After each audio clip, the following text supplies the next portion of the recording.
The text came in before sunrise. One line from my only son. Dad, change of plans. You're not coming on the cruise. Vanessa wants it to be just her side of the family. By that evening, I had frozen the card that was paying for their whole trip. By the next morning, I had signed the papers that took the lake house out from under them. And by the time their ship crossed into open water, there was nothing left of the life they thought they owned, but a pile of black bags on a curb. Before I tell you how I took it apart, piece by piece, do me a favour and drop a comment telling me where you're watching from.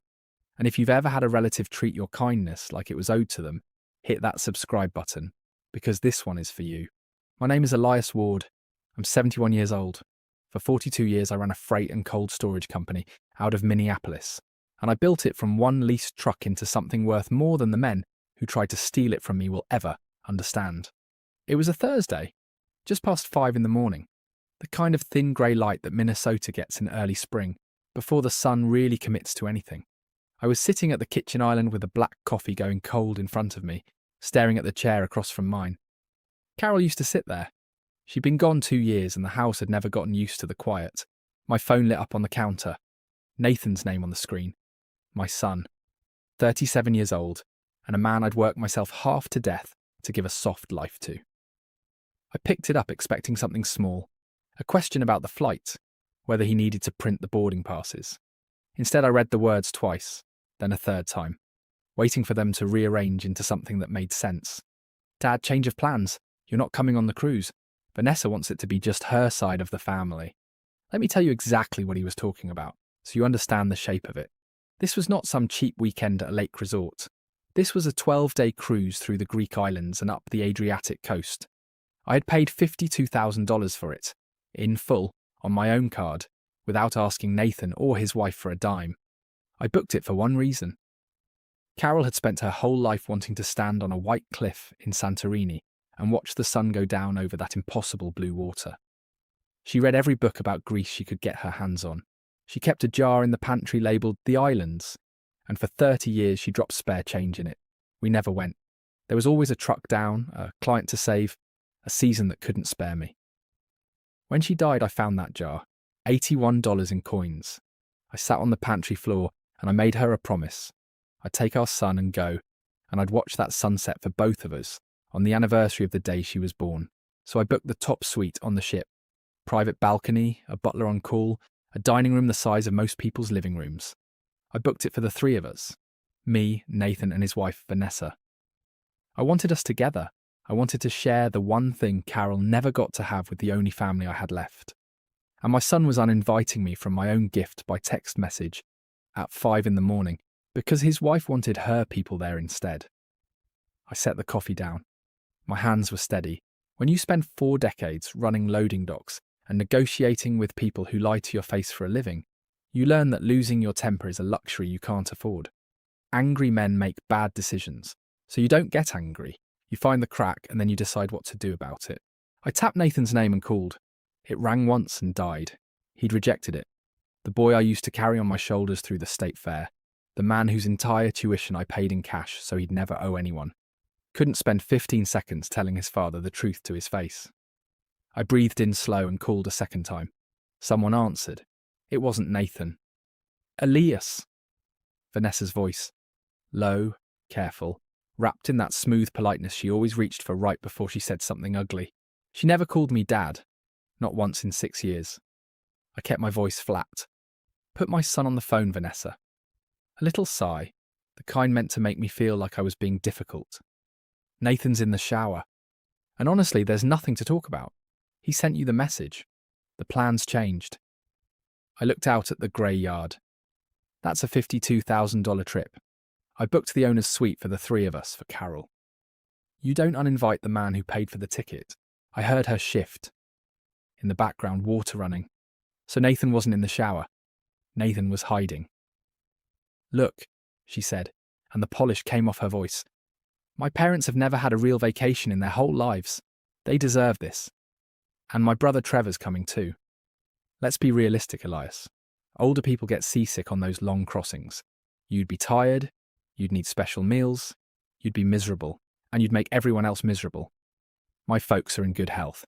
They'll actually enjoy the suite. It's better this way. said nothing. I let the silence sit there. She took it as surrender. "We'll bring you back something nice from the ports," she added, gentle now, like she was talking to a confused child. "Just stay home. Rest, we'll see you when we're back." The line went dead. I stood in the kitchen a long minute, listening to the refrigerator hum and the clock tick. Her words kept looping. Older people get seasick. You'd make everyone miserable. Another man might have thrown the mug at the wall, called back 10 times, begged for an explanation. I did none of that.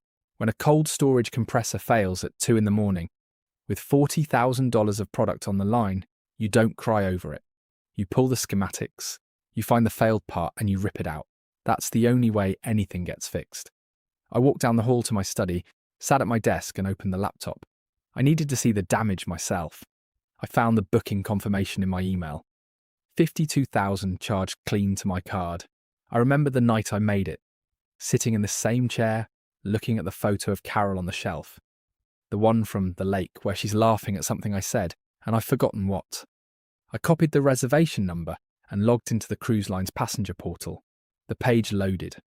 I scrolled to the guest list for the suite, expecting my name at the top as the lead passenger. My name wasn't there. Not moved to a smaller cabin. Not bumped down a deck. Gone. Deleted out of the system entirely. In the slot where I should have been, the master bedroom of the suite I paid for, was a name. Gerald Cole. Under him, Sylvia Cole. Vanessa's parents. The two people who'd spent 6 years making little remarks about the calluses on my hands and the fact that I came up rough were now the primary guests in my suite. I made myself keep reading. 2 more names on the reservation. Nathan Ward. Vanessa Cole. That made 4. The suite slept 6. The last slot, the one that should have been mine, read Trevor Cole. Trevor. Vanessa's younger brother. 31 years old, dropped out of 2 colleges, fired from 3 jobs I'd pulled strings to get him, currently living in his parents' garage apartment, playing video games and calling it a content career. That man was now booked into the private balcony and the butler service that I had paid for with a bad back and 40 years of pre-dawn mornings. They hadn't just uninvited me. That would have been cruel enough. They had logged into my account, deleted my name with their own hands, and slotted the whole Cole family into a trip I built to honour my dead wife. I sat back. It was all Vanessa. I knew her by now. She ran on quiet control, always dressing up what she wanted as something noble. She'd probably told Nathan I was too fragile, too sad, too much of a downer for a fun trip, and that taking her family was really a kindness to me, sparing me the strain. And Nathan let her, my son let his wife log in, erase his grieving father, and hand a small fortune to her family on a trip meant for his own mother's memory. Something in my chest went cold and clear. The sadness I'd carried since I read that text at 5 that morning was gone. In its place was the old feeling, the one I got walking onto a job site that had gone to hell, knowing I was about to clean house. I reached for the yellow legal pad I keep on the desk and clicked my pen. I started a list. I did not cancel the tickets. That would have been too small. A minor headache they could fix with a phone call. No, I wanted them to pack their bags. I wanted them to drive to the port, feel the sea air, and taste the whole stolen victory. I wanted them out on that water before they understood anything at all. I closed the laptop. The house we'd all built together hadn't just cracked. It was rotten straight through, and it was time to bring it down. 20 minutes later, my phone buzzed again. Nathan. 22 minutes, actually, from when Vanessa hung up. I let it ring 4 times. I wanted him to sweat. On the 5th ring, I answered and said nothing. "Dad, you there?" His voice was thin and shaking. "I'm here, Nathan." He swallowed. I could hear it. "Listen, Dad, I'm really sorry about how this came out. Vanessa didn't mean to be harsh earlier. It's just, we're dealing with something really sensitive right now. A medical thing." I stayed quiet and made him fill the space. Vanessa's been struggling. Bad. Her therapist says she needs a low-stress environment to get through it. The doctor actually recommended she spend time with just her immediate family. Her parents, Trevor, they know how to handle her when she gets triggered. We didn't want to put that on you. It wouldn't be fair to you, Dad. You'd be stressed the whole time trying to work around her needs. I listened to my 37-year-old son recite this. It was a good lie. Smooth. Rehearsed. And I knew for a fact it was a lie because 3 days earlier, I'd seen Vanessa on Nathan's own social feed, tagged at a rooftop bar downtown, glass in hand, laughing with a dozen friends at 11 at night. The therapy story was a script, and it had one purpose: to make me the villain if I so much as objected. "We'll pay you back for your ticket, I promise," Nathan went on. "Once things settle, we'll set up a payment plan. Just please don't be angry. Don't ruin this for her." I thought about Carol. She was the one who raised a spine into that boy, or tried to.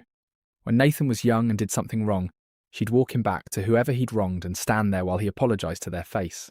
She believed people should own what they did.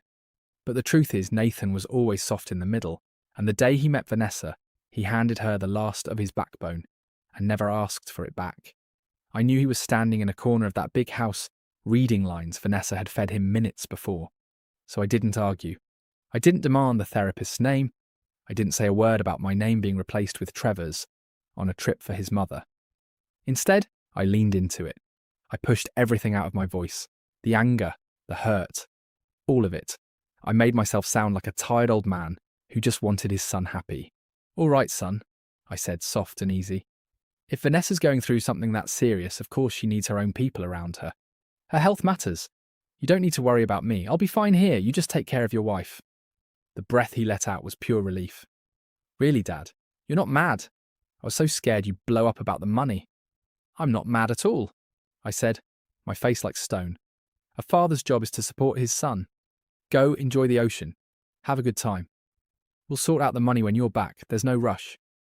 "Thank you, Dad. You're the best. This means everything to us. I've got to help Vanessa pack her stuff. I'll text you before we board. Love you, Dad." "Love you too, son. Have a safe trip." I ended the call and looked at my own face in the dark glass of the phone. He'd bought it. He was probably walking back to his wife right now with a grin, telling her the old man was handled. They thought they'd won. They had no idea they'd just handed me the very thing I needed to take everything apart.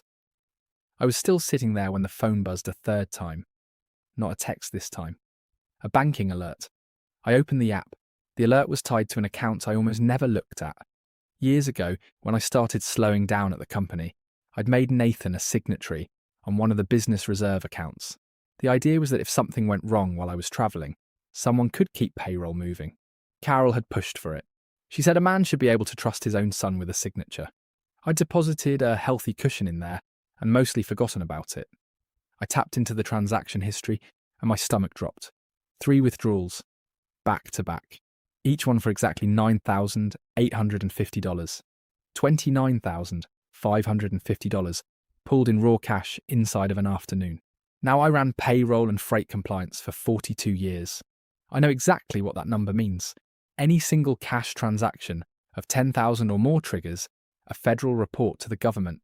It's the law, and it exists to flag money laundering. Somebody had deliberately kept each pull just under the line. That's not an accident. That's a man who read up on the rule and worked around it on purpose. There's a name for it. Structuring.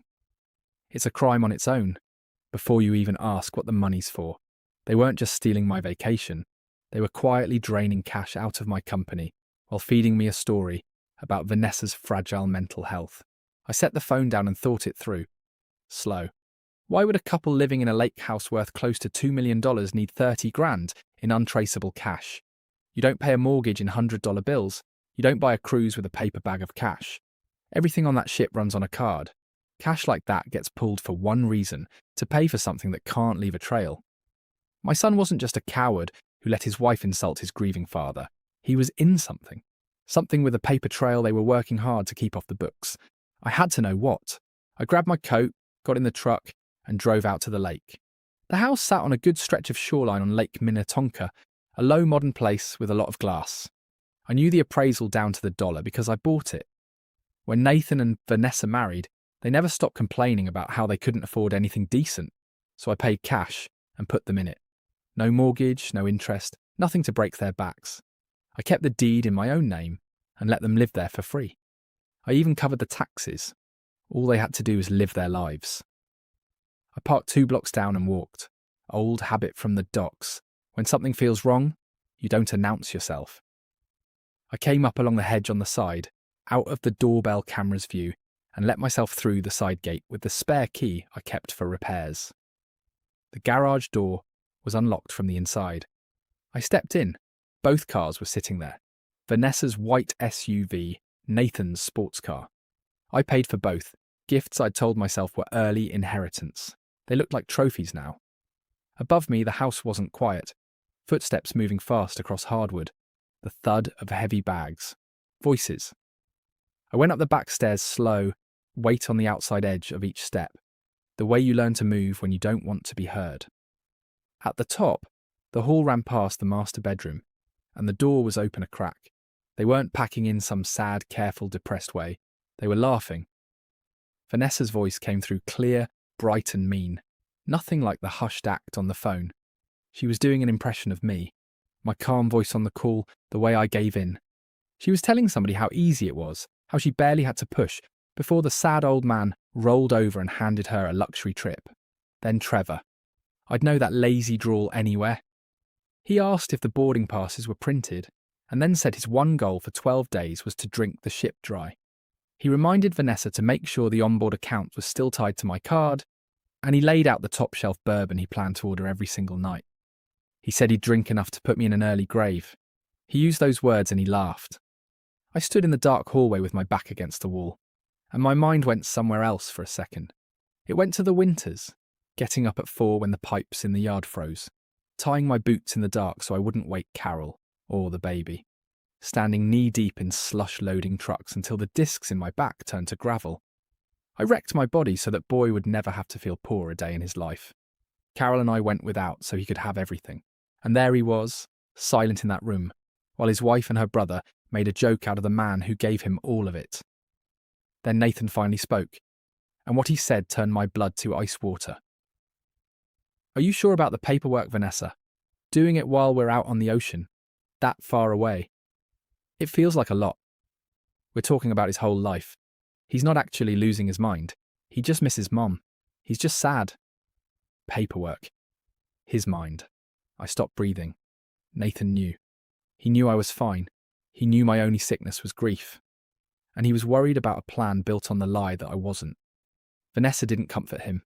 She snapped. Her voice went hard and cold in a way that made me flinch against the wall. "You want to sit around waiting until he decides to change his will? You want to watch him leave everything to some charity out of spite? We already paid for it, Nathan. My parents' doctor already signed the letter. It says in writing that your father is showing clear signs of early dementia. It's done." There it was, the $30,000 in cash. It didn't go to shopping. It went to a doctor.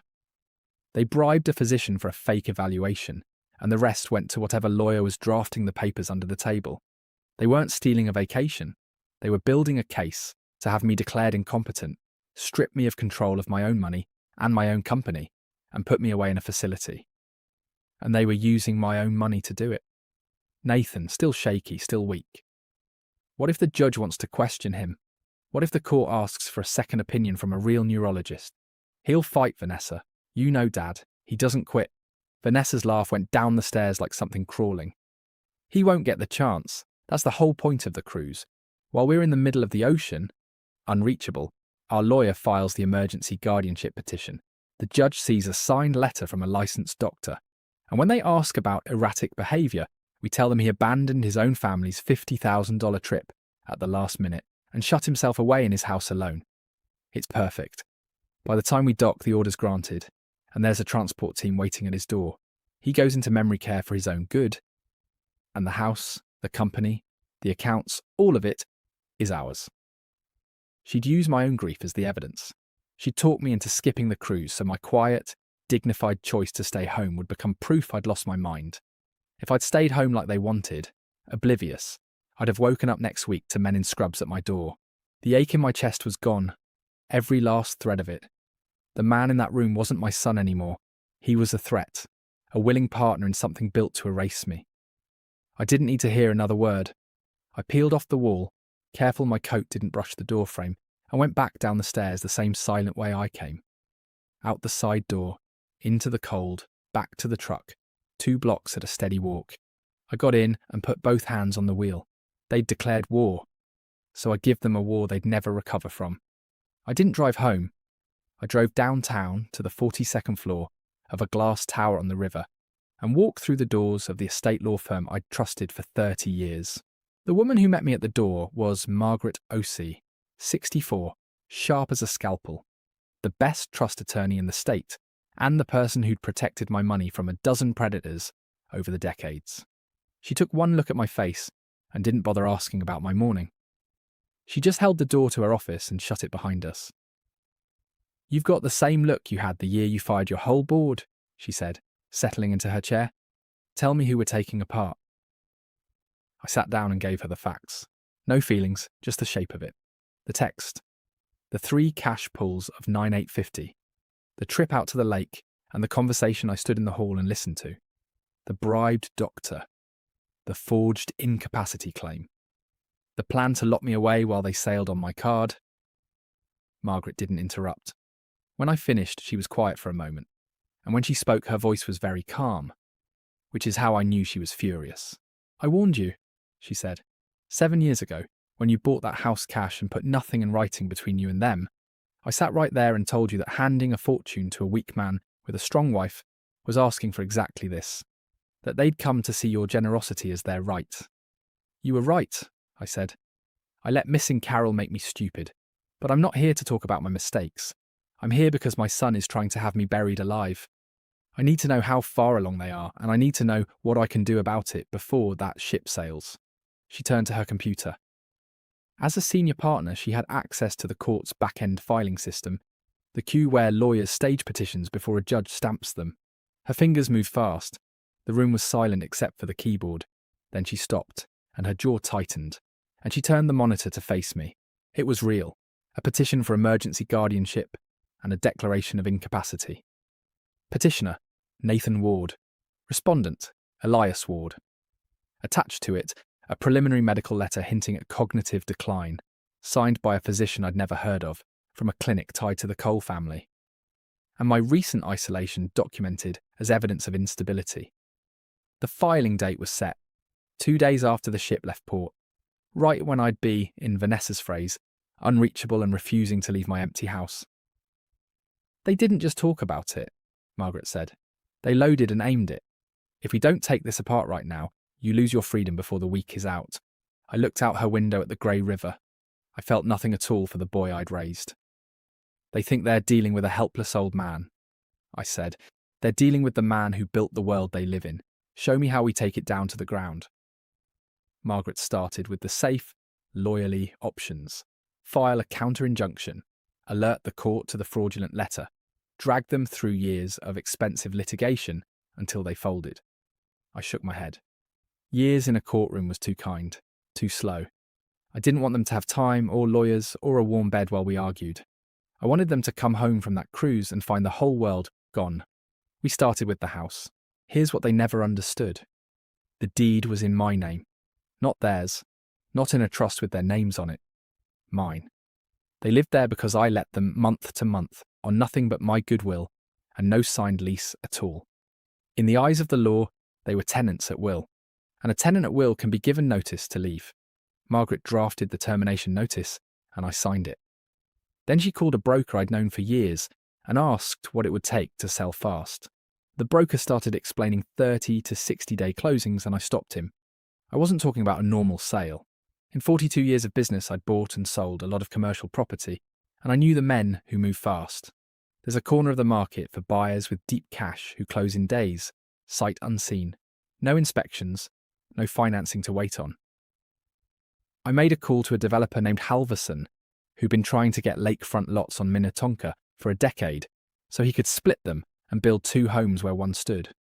I put him on speaker so Margaret could hear. "A clean, unencumbered lakefront lot," I told him.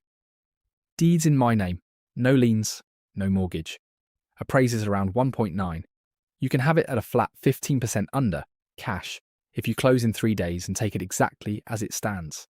Contents included. Everything inside those walls comes with it." He was quiet a second, doing the math, and then he said if the title was as clean as I said, he'd have his lawyers wire the money by Monday morning. He asked about the contents. "That's the condition," I said. "As is. Every stick of furniture, every bag in every closet, every device on every counter. You own all of it the second the deed transfers. Your crew clears the house Tuesday morning. Keep what's worth selling. The rest goes in a dumpster. There was a long pause on the line. Even a man like Halverson was thrown by that. But the margin was too good to walk from. You're a hard man when you're motivated, Elias, he said. You've got a deal. I hung up and looked at Margaret. She was staring at me with something like respect. Next, the accounts. I opened my banking app on her desk, so she'd witness every move and no one could ever claim I'd mishandled anything. The business reserve account they'd been draining still held just over $400,000. Money Carol and I put away over decades for real emergencies, not for financing my own imprisonment. I transferred every dollar into a separate personal account they had no access to and no knowledge of. I didn't leave them a cent for a rainy day, or for the taxes, or for the bar tab they were dreaming about. The balance dropped to zero. Then I called the corporate attorney who handled the company, not the estate. Nathan carried the title of VP of Operations at Ward Freight, a title I'd given him so he'd feel like something.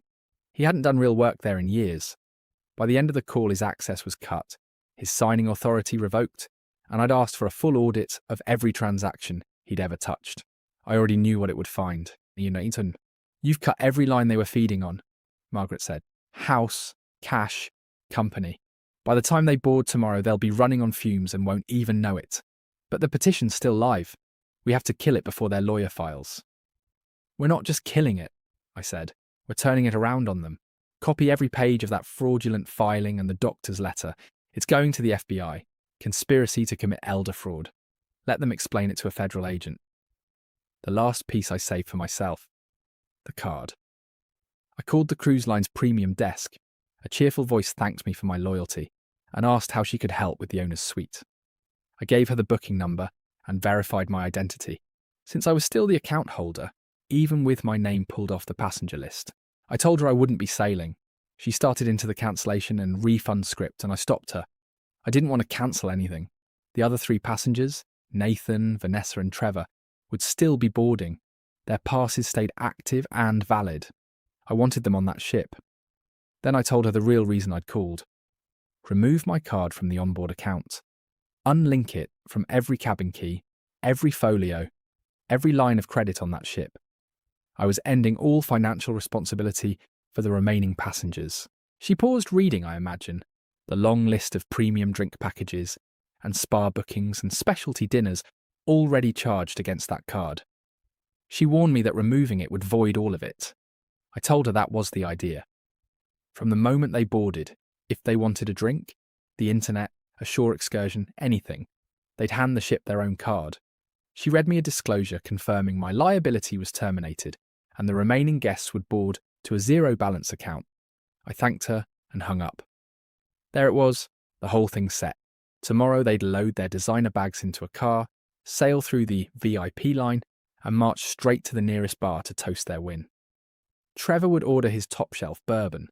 Vanessa would ask for a bottle of something expensive. Nathan would hand over the cabin card, sure my card would swallow it all, and it would decline in front of a crowd, and they'd have 12 days trapped on the water to understand what that meant. While they were figuring out how to pay for a plate of buffet pasta, a crew would be dragging their whole life to the curb. If you've made it this far, you already know how this ends for them. But stick with me, because the look on their faces at the port is the part I'll never forget. Drop a "he earned it" in the comments if you're with me. The next morning I sat in a lot above the terminal at the port and watched. I was up before dawn, coffee in hand, working the timeline in my head. Right on schedule, a black SUV rolled up to the drop-off. Nathan stepped out in resort clothes. Relaxed, not a care on him. Vanessa behind him in big sunglasses, waving at the driver to handle her bags.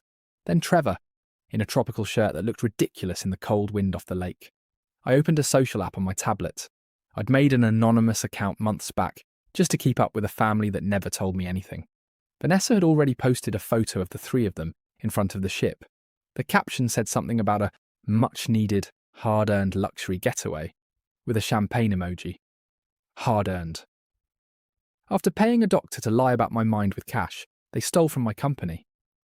I read it twice and felt nothing but cold. They disappeared into the terminal. I sat there through the whole boarding, watched the ramps pull back and the lines drop, felt the deep vibration of the engines carry across the water, heard the horn go off across the harbour. The big white ship swung its bow toward open water and pulled away. Within a few hours, they'd lose their phone signal and be stuck relying on the ship's satellite internet at $100 a day on a card they couldn't afford to use, cut off from their lawyer and their whole plan. I drove downtown. Margaret was waiting, and Halverson was already there with his lawyers and the closing documents. No small talk. I read the clauses, as is. Buyer takes the property and everything in it. His crew authorised to enter and clear the house at 8 the next morning. I signed. Halverson keyed the wire authorisation into a token, and we waited. 3 minutes later, my phone lit up with the alert. $1.615 million cleared and settled into my private account. The lake house wasn't my son's anymore, and I sat in that quiet office feeling something I hadn't felt in 2 years. Not happiness exactly, more like a debt finally paid. That evening I was home by the fire when the voicemail started. They couldn't get a clean signal from the ship, so what came through was cracked and full of static, but the panic came through fine. The first was Nathan, not the smug man who'd signed papers to have me committed. A terrified one, breathing fast. He told me there had been an embarrassing mix-up at the bar. Vanessa had walked up with her whole family and ordered a $500 bottle of champagne to celebrate, and the cabin card had been declined. She'd made a scene, demanded they run it again, insisted the account had no limit. The bartender ran it 3 more times and then called the head purser, who told them the funding source had been permanently removed by the account holder. Nathan begged me to call the ship and fix the banking error. He said Vanessa's parents were furious and humiliated. The second came 40 minutes later. The confusion was gone. Now it was pure fear. He'd gone to guest services to buy the internet package so he could log into his banking and move money to save face.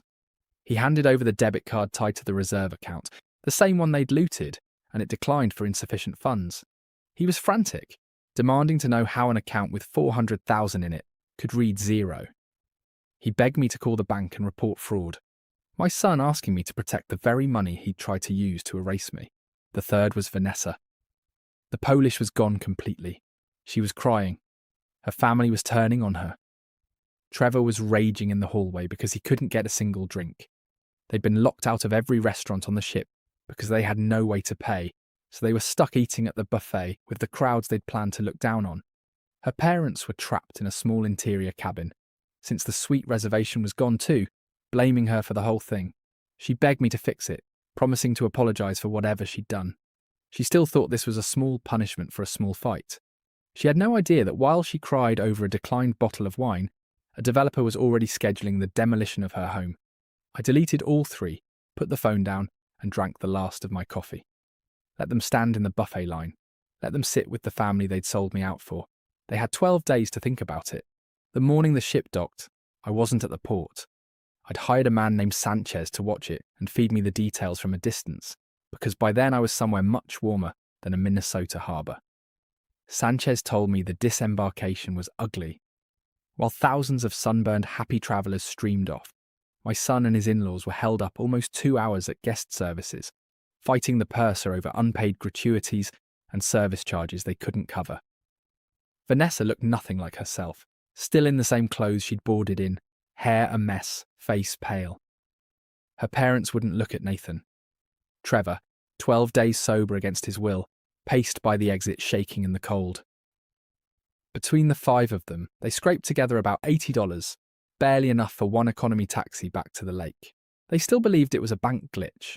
They were sure that the moment they got a signal and called the bank, everything would come back. Nathan, jammed in the back seat, was promising his father-in-law he'd have it all fixed within the hour, and that first thing in the morning he'd go to the courthouse and file the guardianship petition and finally take control. He was planning my burial from a taxi that reeked of old smoke. The cab turned onto their quiet street. The house came into view, and Sanchez said the silence in that car was total. The lawn Vanessa obsessed over was gouged with tyre tracks. A red sold sign stood in the yard. The front doors were gone, replaced with plywood chained shut. Half the windows were sheeted in plastic for the remodel. The house was dark and hollow. But the worst of it for them was on the curb. Halverson's crew had followed my instructions to the letter. They'd cleared the house down to the studs and left everything they didn't want in a heap of black bags by the road. A bent titanium golf club stuck out of one, a silk dress spilled from another, soaked from the overnight rain. And on top of the pile, one of the workers had left a strip of cardboard with 3 words in black marker. Free. Take it. Sanchez said Nathan dropped his bag on the sidewalk and just stood there. Vanessa screamed, one long sound with nothing behind it. Her parents got back in the taxi, called another car, and left their daughter and her husband standing on the curb.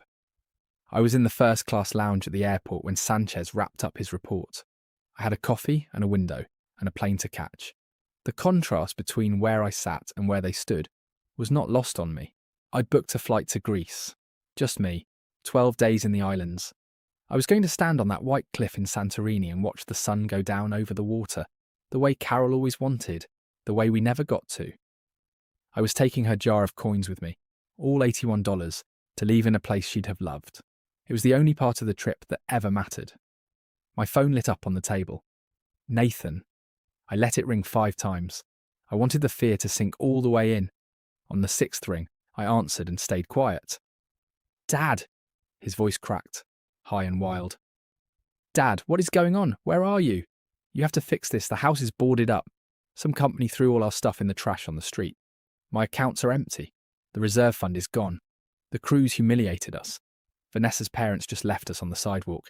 You have to call the bank, call the police. Somebody stole everything. Dad, do something. He was still trying to be the innocent son, still hoping his father would swoop in and save him. I let the words hang. Then I spoke, low and steady. I don't have dementia, Nathan, I said, but I did have a moment of real clarity. The line went dead silent. Even the street noise behind him seemed to stop. He understood all at once that I knew everything. I sold the house, I said, to a developer 2 days ago. As is, contents included. That means everything you owned legally belonged to the crew that cleared it out. I told them to treat it exactly like what it was. Dad, please. A whisper now. You can't do this. You gave us that house. I let you live in it, I said. My name was on the deed the whole time. I took it back the same day you cancelled my seat on my wife's trip with a text message. And the accounts you're crying about, I moved every dollar into an account you'll never see. You're broke, Nathan. You're homeless. And you're cut off from money that was never yours. We have nowhere to sleep. We don't have money for food. We're your family. You stopped being my family, I said. The moment you sat in that bedroom and let your wife talk about locking me in a home, you thought you could pay a doctor to say I'd lost my mind and take everything I built. I let him breathe a moment. Vanessa was screaming in the background. I ignored her. By the way, Margaret sent a copy of your incapacity petition and that doctor's signature to the FBI. Elder fraud. Conspiracy. You should use whatever's left in your pockets to find yourself a defense lawyer. He made a sound I won't try to describe. Have a good life, Nathan, I said. It's the only thing I have left to give you. I ended the call, picked up my bag and walked to the gate. 12 days later, I stood on a white cliff on Santorini, with the wind coming off the sea and the sun going down into that impossible blue. I opened Carol's jar and I let the coins go one at a time into the water below. And I told her we finally made it. Both of us. I never heard from my son again. And for the first time in a very long time, the quiet didn't hurt.